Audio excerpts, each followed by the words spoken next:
There's something living in the walls. I haven't slept for days. It's like the silence in this house is a living thing, and it's holding its breath, terrified of what's coming. It started with a scratching, this faint, dry, skittering sound from inside the walls of my family's old estate. It's the exact same sound I heard 10 years ago, right before my sister, Clara, disappeared. I was just a kid. I tried to tell my parents, but they just said it was rats, that old houses make noises. I knew they were wrong, and now I'm back, and the sounds are back.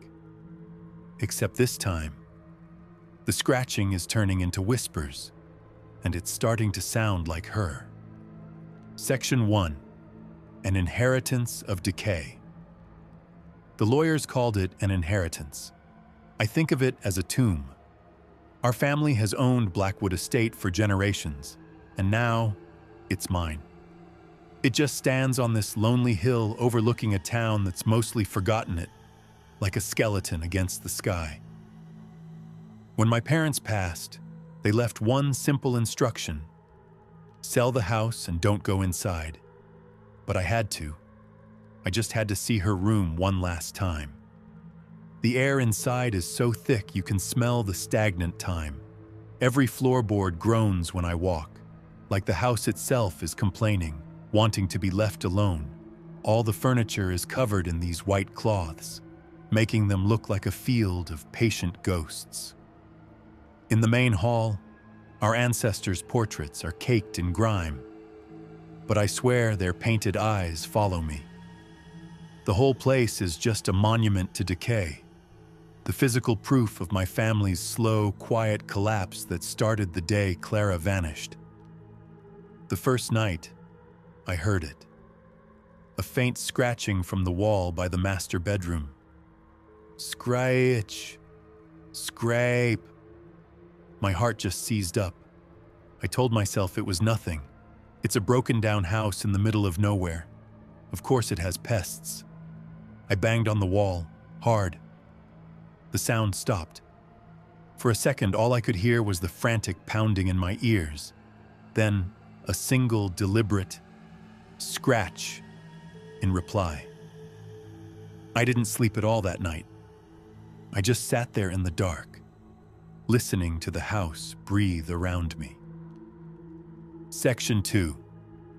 A static conversation. A week has gone by. The scratching isn't random anymore. It has a rhythm to it, this desperate beat that seems to follow me from room to room. It's loudest near the old wing, the part of the house they sealed off after Clara left. The door is boarded shut, but the sounds just bleed right through the wood. Scratching, and now something else. A low murmur, like a radio tuned to a dead station, just static and the ghost of a voice. I spend my days trying to find the source. I've checked the attic, which is this cramped space choked with cobwebs and forgotten things. I've been through the cellar, a damp, stone-walled cavern that just smells of wet earth and dread. There are no rats, no pests of any kind. I even called an exterminator, but he refused to step inside.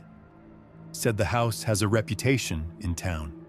He took one look at it and told me some places are just better left to fall down. At night, the murmuring gets louder. It's this constant low hum that vibrates right up through the floor. I press my ear to the wall, trying to make it out. It's just a formless, sibilant mess of whispers that rise and fall. But sometimes, for just a second, a word almost breaks through the static. Cold. So cold. Am I losing my mind? Am I just projecting all my grief onto the groans of an old house? Is the loneliness of this place finally breaking me? A rational person would think so. But then I remember being 10 years old, huddled in my bed, listening to that same scratching from Clara's room next door. I remember her telling me she was talking to someone in the walls. Our parents said it was an imaginary friend. I was the only one who believed her. I was the only one who was scared. Section 3. The Diary. Yesterday, I broke down the door to the old wing. The air that rushed out felt ancient and just wrong. It carried this chill that had nothing to do with the autumn air outside. Clara's room was exactly how she'd left it. A layer of dust covered everything like a perfect, undisturbed shroud. Her dolls were still sitting on a shelf, their glass eyes all cloudy, and on her bedside table, under a book of fairy tales, was her diary. My hands were shaking when I opened it. The first few entries were normal. School, friends, complaining about our parents.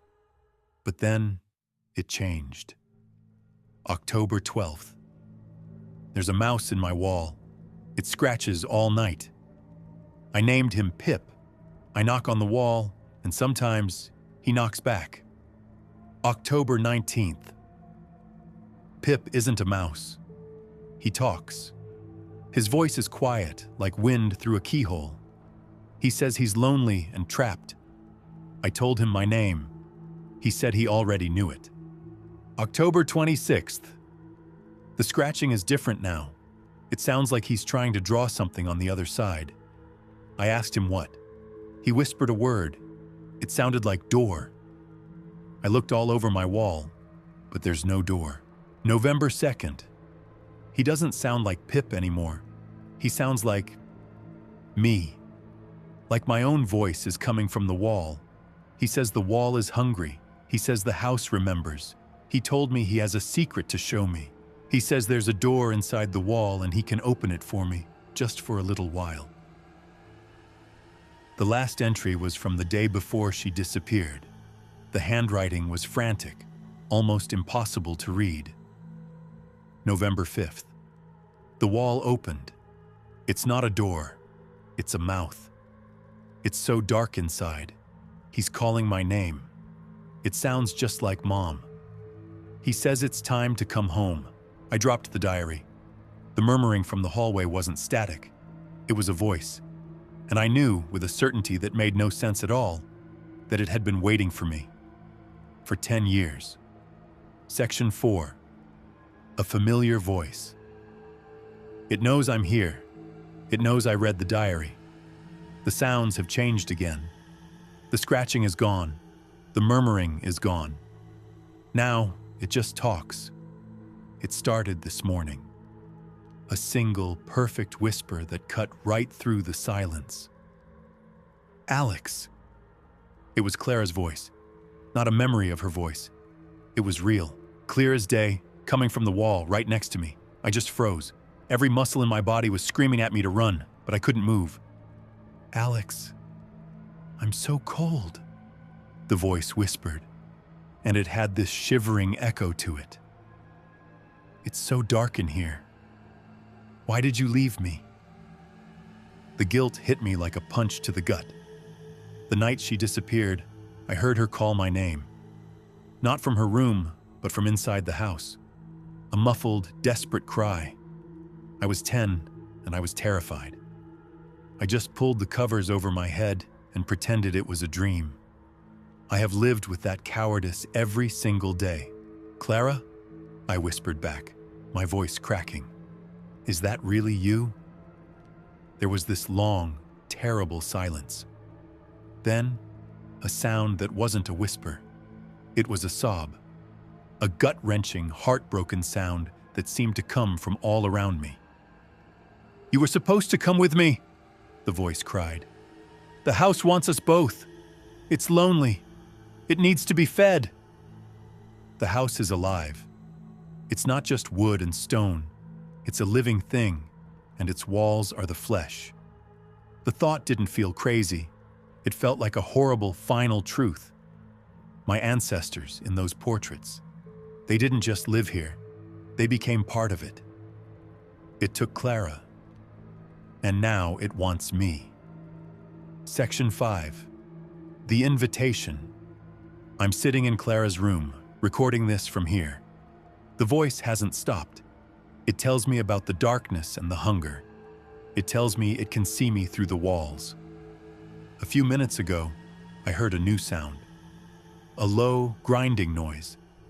I looked over at the wall where Clara's bed used to be. The old floral wallpaper is peeling away on its own. Underneath, the plaster is cracking. A dark, vertical line is forming, stretching from the floor to the ceiling. It's not a crack, it's a seam. The house is opening its mouth for me. "Come home, Alex." Clara's voice coos from the widening darkness. But it's not her voice anymore. There's something else woven into it, something ancient and hungry. It's the house wearing my sister's voice like a mask. It's using my grief and my guilt to lure me in. I should run. I should get out of this place and never look back. But I can't. I can't leave her again. I don't know if what's in there is still my sister, or just some memory the house is using against me. I don't know if I'm going to save her, or if I'm just going to be devoured. But I have to know. The seam is a foot wide now. The air coming out of it is cold and smells like damp earth and something metallic, like old blood. I can't see anything inside, just an absolute suffocating blackness. But I can hear her, whispering my name over and over, an invitation. For 10 years, I've been haunted by a ghost. Now, I'm finally going to meet it. There's a strange peace in this moment. The fear is still here, a cold knot in my stomach. But underneath it, there's acceptance. I'm going to put this recording down. I'm going to walk to the wall. The scratching has stopped because it doesn't need to knock anymore. It knows I'm going to open the door.